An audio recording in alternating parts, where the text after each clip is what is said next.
Let's do another Math 2B Midterm 1. This was given in winter of 2018. Okay, so I've not solved these problems before, so I'll be solving them for the first time. I have not looked at the midterm either, so I'll be doing them live. I do have the key though, so I'll be checking my answers against that. Okay. Number 1.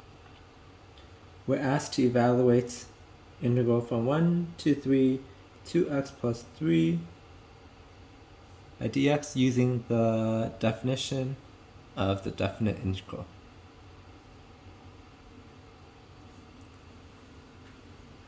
Okay, so we're gonna have to find a Riemann sum and take the limit as the number of rectangles goes to infinity. Okay, so remember, I've done this in previous videos. The definition of the definite integral is limit n goes to infinity, summation I goes to 1 to n of f of x sub I delta x. And remember, delta x is b minus a over n. That's the width of the rectangle.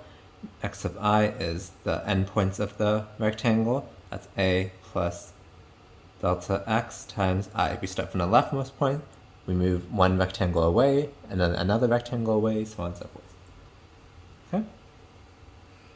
So this guy is equal to, we plug in limit as n goes to infinity, summation I goes to 1 to n, I from 1 to n, f of x sub I. So let's find delta x first.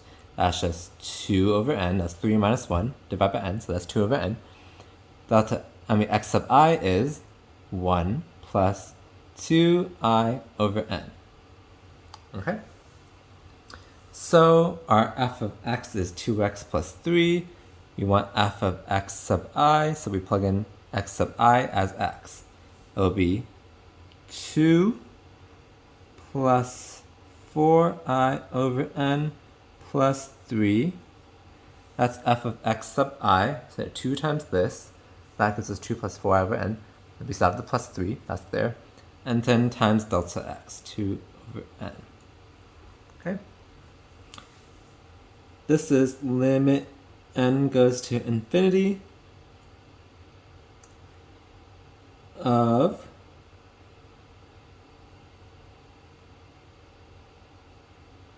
summation I goes from 1 to n. This 2 over n does not depend on I. We could actually pull it out. Okay? And then we are left with 5 plus 4i over n. Okay? So we can distribute this summation to both terms.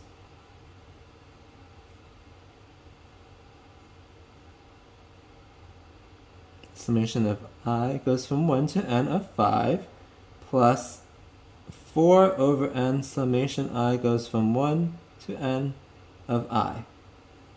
Okay? Again, this 4 over n does not depend on I, so I was able to move it out. Okay? The professor did give us these formulas, so we are going to use it to help us here. Okay? We have a 5 here instead of a 1, so it'll just be 5n instead. So this guy would be 5n, since we're summing up 5n times, so it'll be 5n.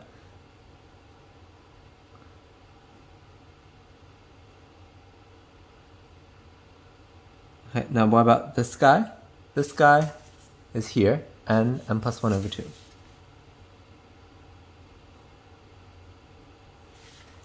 Okay. This would cancel with this. Okay, so then let's distribute back this 2 over n. Limit n goes to infinity of this 1 over n, and this n would cancel. We are left with 10. Okay, and then plus, we have this 2 would cancel with this 2, so we're left with a 4 n plus 1 in parentheses over n. Okay, this is easy to take. Limit as n goes to infinity of a constant is just 10. Limit as n goes to infinity of this guy. You can do the horizontal asymptote rule, or you can do L'Hopital's rule. Let's do a horizontal asymptote one. The degrees are the same. take the ratio of the leading coefficients. That's just 4. Our answer is 14. Okay. And of course, by this point, you know how to evaluate this using the power rule, so you can check your answer. But since I have the key and this matches what's on the key, I'll skip that step. That step of check. They don't ask you to verify. Okay. Number 2, 2a, we're asked to find integral from 0 to 1 x cubed square root 1 minus x squared dx. Okay. How do we solve this? We can't distribute inside the square root, and if we, well, actually we kind of could, but that won't help. So the only technique you know is substitution. So let's try subbing. U is 1 minus x squared. Okay. So then du would be minus 2x dx. Let's see if this helps us, okay? Let's also sub our limits of integration. When x is 0, u is 1 minus 0, which is 1. When x is 1, u is 1 minus 1, which is 0. So it'll be integral from 1 to 0, or we can do minus integral from 0 to 1. Okay. Let's just start subbing things in. We would get square root of u dx would be that. Okay, square root of u is this term. Dx would be du over minus 2x. And then we still have this x cubed. We can't solve this because it's u and x. So how can we do that? How can we fix this? Let's try simplifying more. This becomes squared. This minus sign we can move out. So we would have, and then we can actually move this half out. Half square root u du and x squared still. Actually, we see that we can say x squared is 1 minus u. In a definition of u.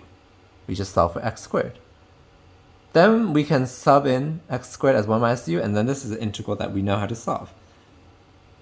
Because, okay, let's move the x squared up here. We said that's 1 minus u times square root u du. This is much easier to evaluate because it's integral from 0 to 1. This is u to the half.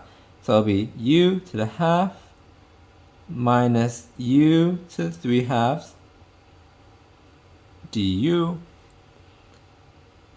We integrate, we get half. That'll be u to 3 halves over 3 halves plus u to the this would be 5 halves over 5 halves. Evaluate from 0 to 1. Okay, we would simply get half. This would be 2/3 times 1 plus 2/5 times 1 minus 2/3 times 0 minus 2/5 times 0. So it's just this. So we get 1/3 plus 1/5. What is that equal to?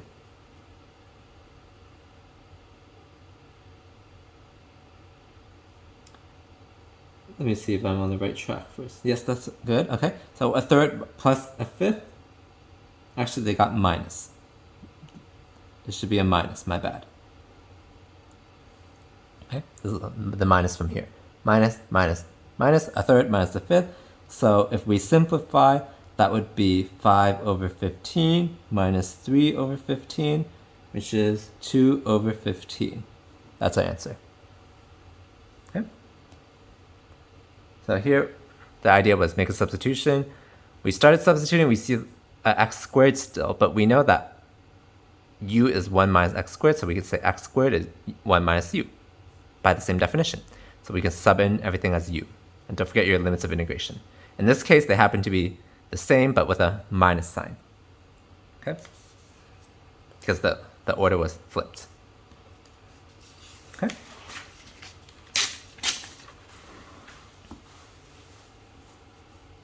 2b, where if f of x is equal to integral from x squared to 3 sine of 1 over t dt. We want to find f prime of x. This is just fundamental theorem of calculus, very easy. It's just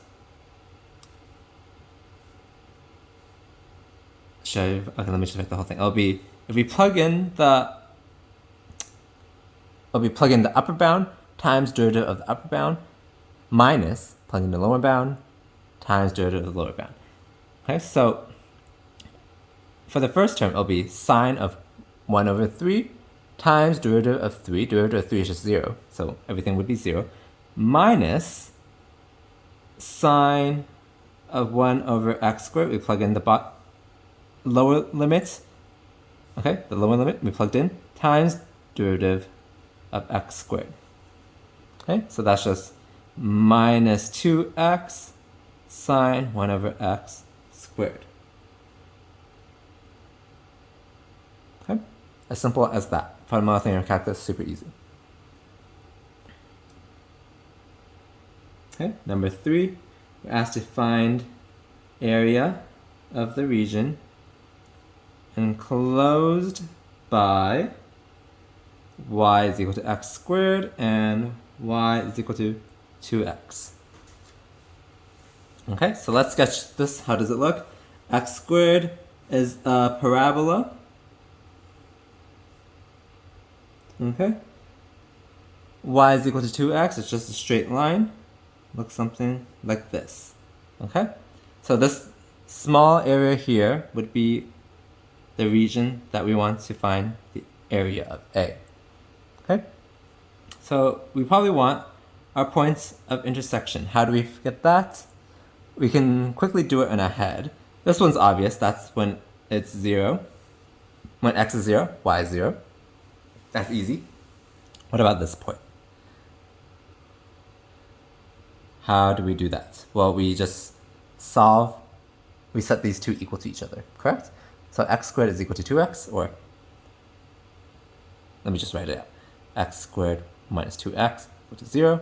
X minus 2 is equal to 0, so x is equal to 2. Okay? Which means y would equal to 4, in case we need it. Okay? The area is upper curve minus lower curve. That's the saying to remember. So area is integral upper curve is the straight line. So it's 2x minus the lower curve, which is the parabola x squared. Limits of integration, this is with respect to x, so 0 to 2.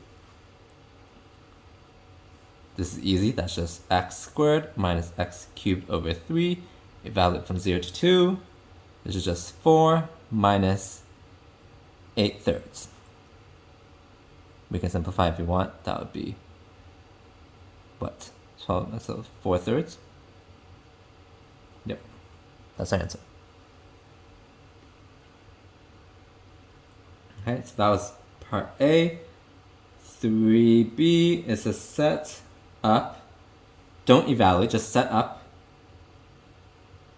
integral of the volume of the solid obtained by rotating region in part A about the x-axis. Oh, this is simple. X-axis.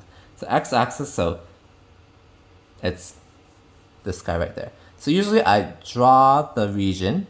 We already have it, so I'm not going to redraw it. And I'm going to mark the axis of rotation. That's this guy. Okay? And then I mark a representative R out and a representative R in. Okay? Something like that. Let me bold them. R out is the longer one, R in is the shorter one. Okay, so the volume is pi integral of R out squared minus R in squared. Okay, in this case, since it's a horizontal axis, by dx. Okay, the volume is by dx, so our limits of integration are from 0 to 2. R out is the longer one, that's a length of 2x.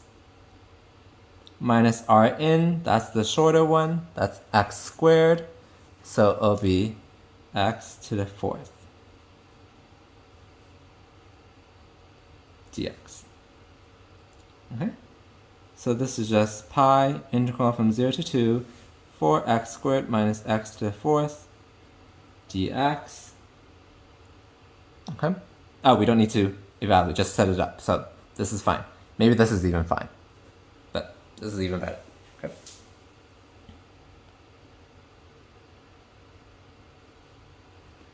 Okay, and then I think we're on the last problem. Oh, it's only 16 minutes. This is very quick. We know what we're doing. The base of a solid is a circular disk of radius 1. Cross section perpendicular to the base are squares. Find volume of that solid. Okay? So let's sketch what's happening. Base of a solid is a circular disk of radius 1. Be something like this. Okay, 1. Circular disk, something like that. Cross sections perpendicular to the base.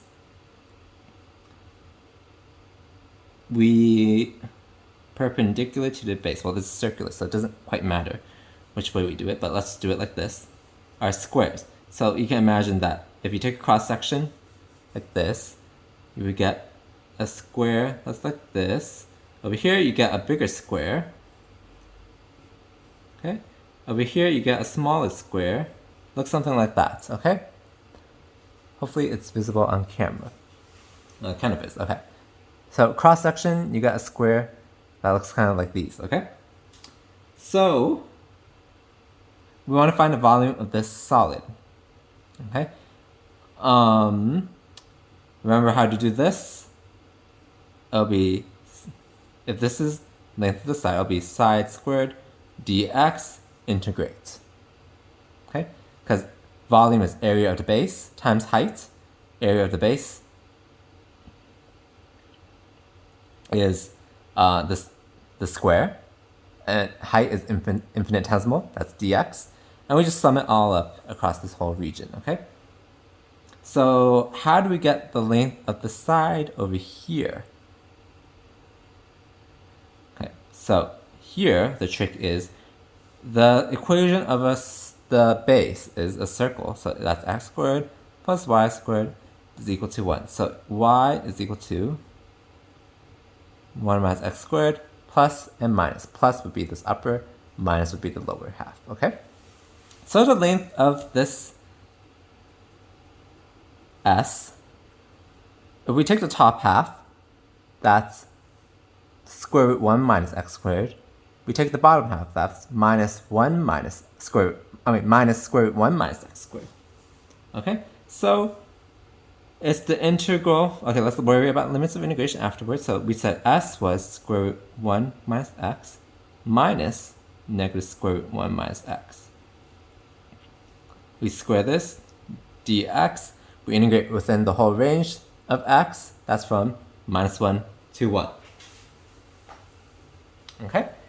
This is simply, that's the volume. This is simply integral from minus 1 to 1 to root 1 minus x, quantity squared dx. This is simply 4 times 1 minus x dx. Okay?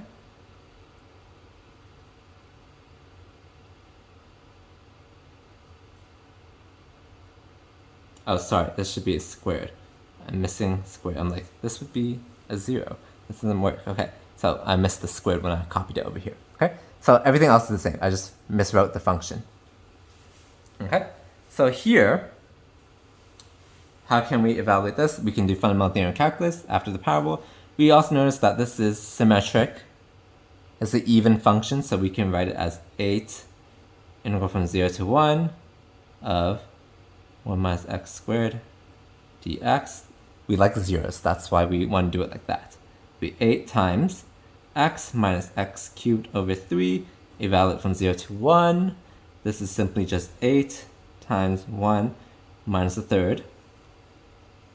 That'll be 8 times 2/3, which is 16 over 3. Is that what the answer is? Yes. Okay. To recap, we're told the base is circular with radius 1, so we drew a circle of radius 1, that's the base. I drew also a visualization of cross sections perpendicular to the base. It doesn't say, well, the base is circular, so it doesn't matter if your cross sections are horizontal or cross sections are vertical. In this case, I just chose it to be vertical. They're squares, so we drew squares to try to visualize it. And we want to find the volume of this solid that happens, okay? So you just want to sum up the volume of these mini square prisms, or whatever you want to call it. So volume is area of the base times height. The base of this small solid is a square, so that's side squared, that's area of the square, times the height is dx. So we sum them all up, that's the volume. Okay, now the question is, what was the length of the side? I just bolded it there. So the length of this top half is plus square root 1 minus x squared. The length of the bottom half is minus square root 1 minus x squared. So that's what's here. So we just plugged in that. And then we simplified. We saw that, this is still simplification, it's an even function, because if we plug in minus x, we get back the same thing.